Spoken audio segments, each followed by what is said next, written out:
My name is Iain Maxwell. I work in Children and Young People Services in schools infrastructure, where we commission school places, do pupil forecasting and issues around that. In 2008, around about October time, I was diagnosed with chronic kidney failure, which is an incurable disease, and it caught me totally by surprise as I had no idea that my kidneys were failing. I was taken to Addenbrooke's Hospital, where they had some tests done over the next kind of 12 to 15 months, and by the late 2009 I was told that I would be put on the organ waiting list, so that at some stage in the future I would hopefully get a new kidney, which would resolve most of the issues of my health. And they were expecting me to be put on dialysis in spring of 2010. So come the 3rd of January 2010, my name was put on the register. The normal waiting time at that time was about 5 years for a new kidney to arrive.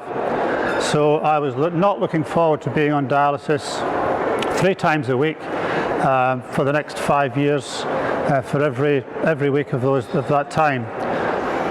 To my astonishment, within 2 weeks, I had a call from Addenbrooke's to say that a kidney had been found that was suitable for my circumstances, that matched my blood type and tissues, and was told to rush into the hospital. And this was about 11 o'clock in the morning one Sunday. And so by travelling across to Addenbrooke's, I went through the various tests, and by 6 o'clock that night, I was in the operating theatre receiving my new kidney. And it's taken, a couple of years to get used to the whole situation. But right now, nearly 6 years later, I feel great. People who donate organs are extremely brave. I have a huge amount of admiration for them, because it's not an easy decision to take. You can be a living donor as well as a deceased donor, and so donating your organs in either circumstance is a very brave decision to take. But we all take our health for granted. I did. I had really not much idea about anything to do with my kidneys or how bad they were. It just happened totally out of the blue after a general blood test.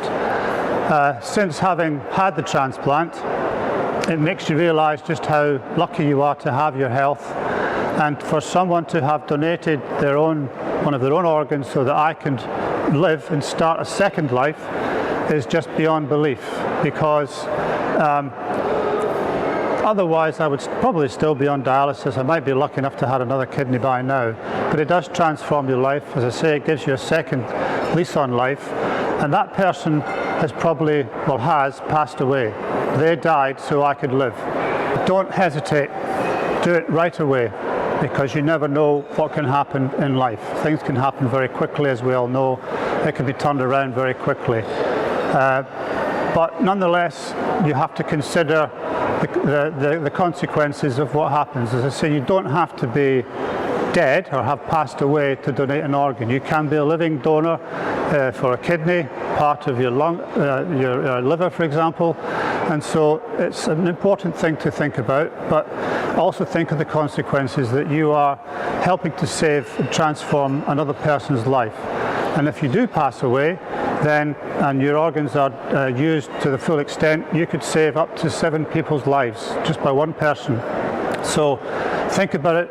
Don't wait too long, because everybody out there who's on the transplant list needs an organ as quickly as possible. There's a massive gap between the supply and demand, and we want to narrow that gap by encouraging more and more people to go on the register.